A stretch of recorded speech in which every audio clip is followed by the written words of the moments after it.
Namaste. Okay, so there's a question that we all have. Everybody who is human has got this question, and everybody who speaks to me in person or online asks me one question. This is the main question. If God, if the source, the one, whatever you want to call it, is love and light, then why is there so much evil in the world? Why is there so much torture? Why is there so much pain? Why is there so much suffering? If God, if the source, if the one, if the creator is love and light, then where does evil come from?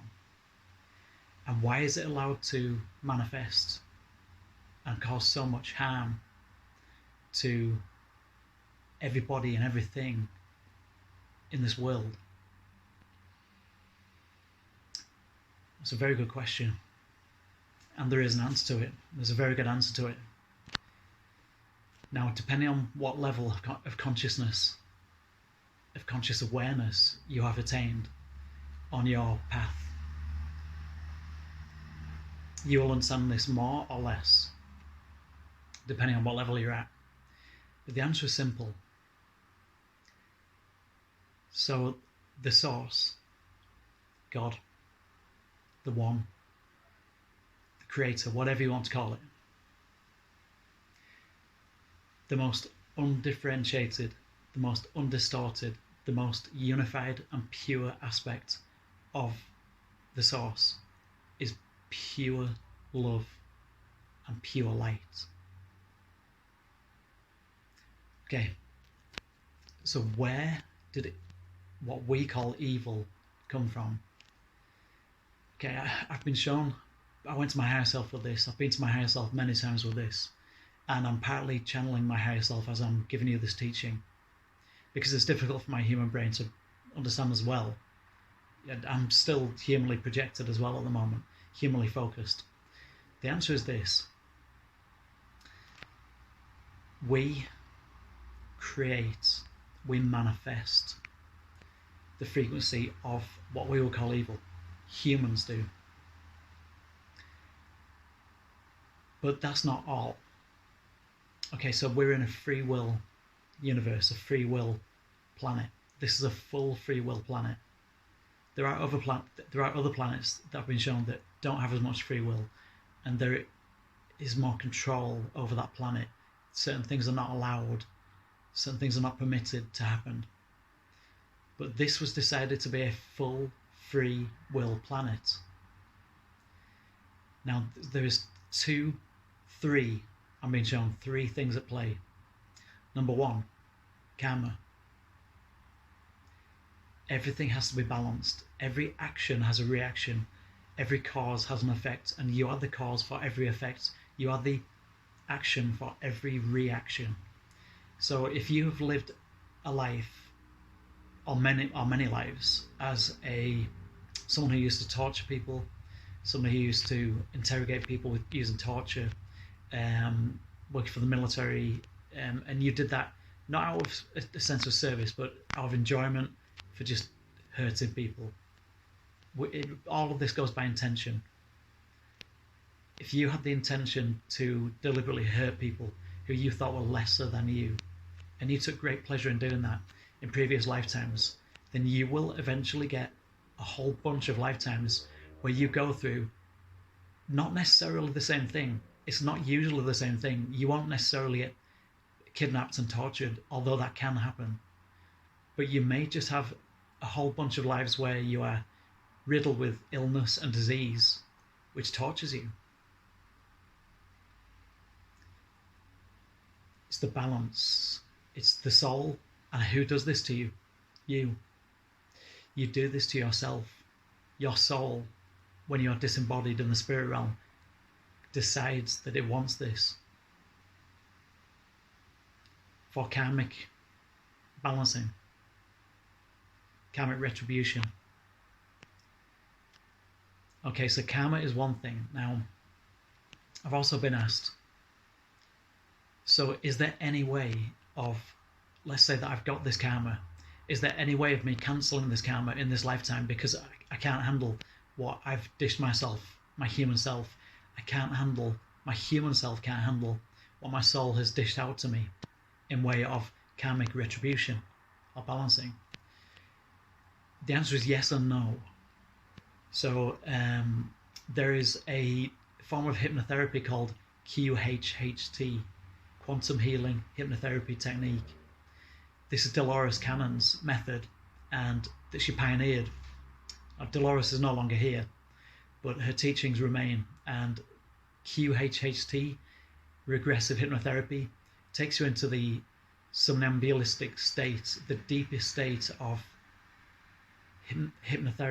hypnagogic trance, I believe it's called. The deepest state of trance, the deepest state of hypnosis that a human being can possibly get into. Now, if you are one of the, I don't know what the percentage is, I think it's about 60 to 70% of people who are able to go into this deep level of hypnosis, then what happens is the hypnotherapist can gain communication bypassing the conscious mind, and can gain communication through the subconscious mind to the higher self, to your higher mind, to the aspect of you that is non-physical, that is in the late 6th or 7th density of consciousness. And it will go to your, some people call this oversoul. It doesn't matter what you call it. It's higher self, oversoul, whatever. It's the non-physical aspect of you that is the higher mind in the non-physical realms. You can bypass the conscious mind, and the hypnotherapist can speak directly to your higher self and can kind of barter with it in a way. Like you basically ask your higher self, the hypnotherapist will say something like this: surely this entity has learned his or her lesson. They've been through so much they can't handle anymore. It's killing them. It's going to finish this lifetime, and then that'll be a waste of a lifetime. And if they kill themselves, then that will be a waste of a human life. And you in the spirit realm don't look kindly on suicides. So isn't it time to cut this entity some slack? Maybe give them a break. Maybe balance it off in another lifetime. Maybe alleviate this karma in this lifetime so that they can get on and heal.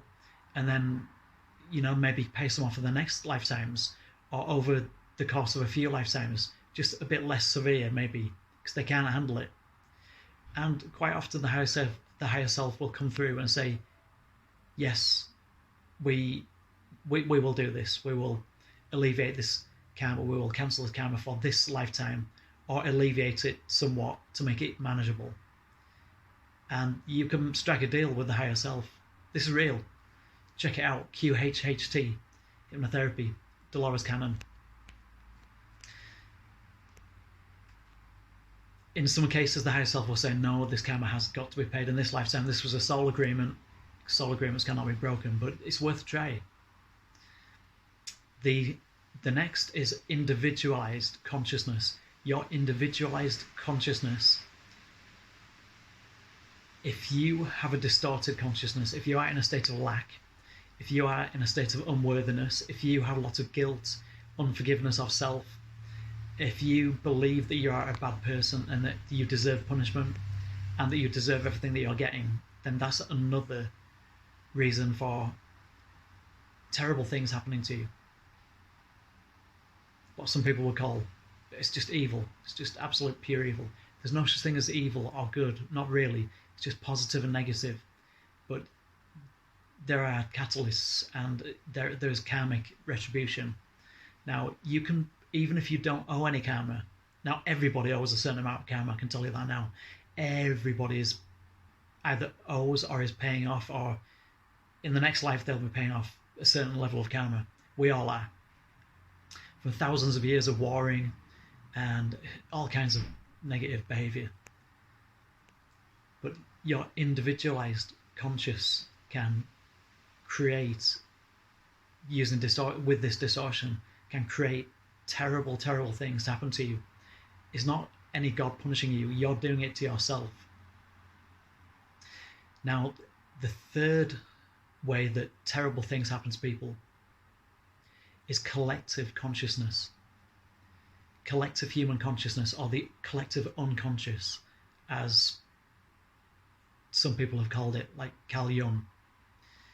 The collective consciousness of humanity can create, and does create, wars, conflicts, and terrible, terrible things to happen to entire states and entire countries and the whole world in general.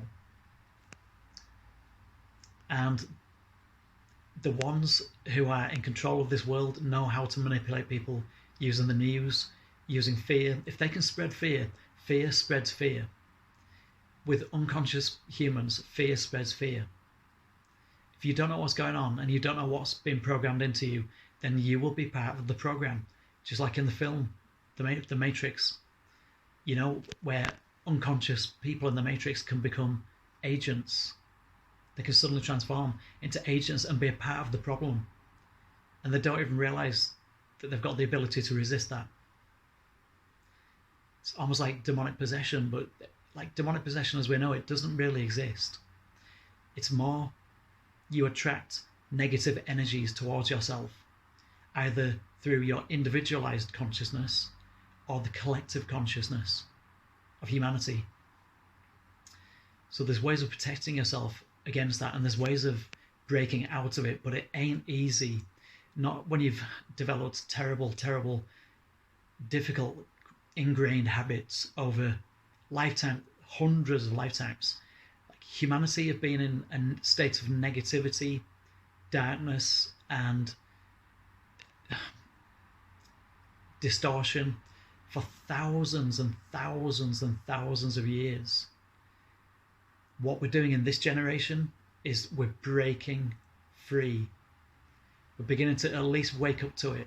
And the first thing that you need to do to change is to awaken to it, is to become the observer, to realize that it's happening to you. Not to blame some angry God, because that doesn't exist.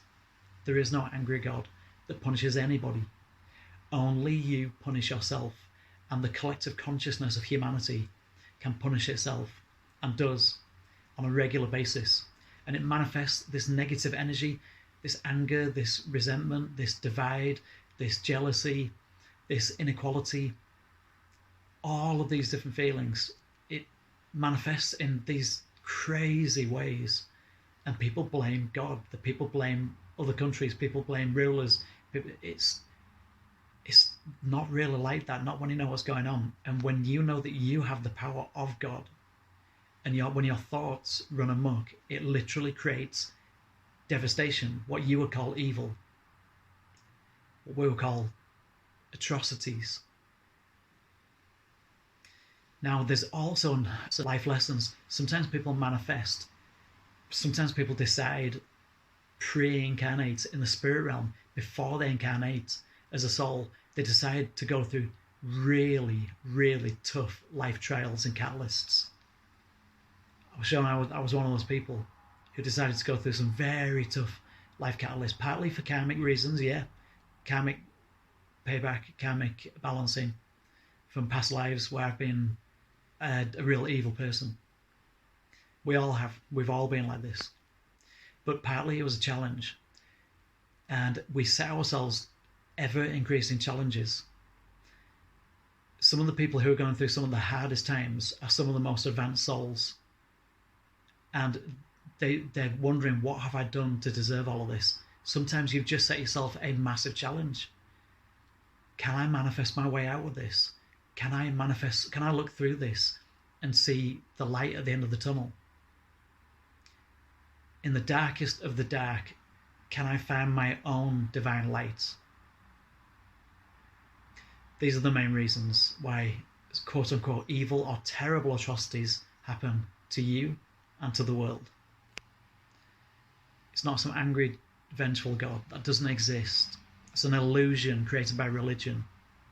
Man created that. Man wrote those holy books. No God wrote any of those holy books. It was mankind acting as if they knew what they were doing because they were trying to put fear in people to control people. It's all about fear and control. And most of the religions are about fear and control. They started off with good intentions, and there are true teachings within every single religion. There's truth, but there's lots and lots of distortion, which fills it full of fear and negativity. That is not of the source. And what are we doing now in this generation? We are awakening, we are reckoning with ourselves. We are awakening to our own miscreations, our own bad fortune that we've created for ourselves, either subconsciously, on a collective unconscious level, or literally by ourselves, or in the spirit realm, sometimes for the reasons that I've given. I hope this helps.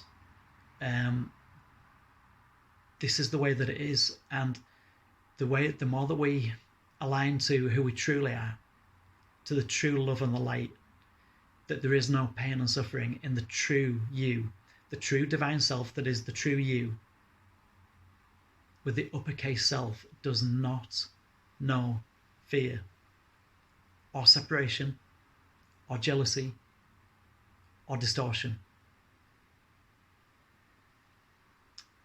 And the true you knows its absolute divine worth and knows that it is absolutely God made flesh.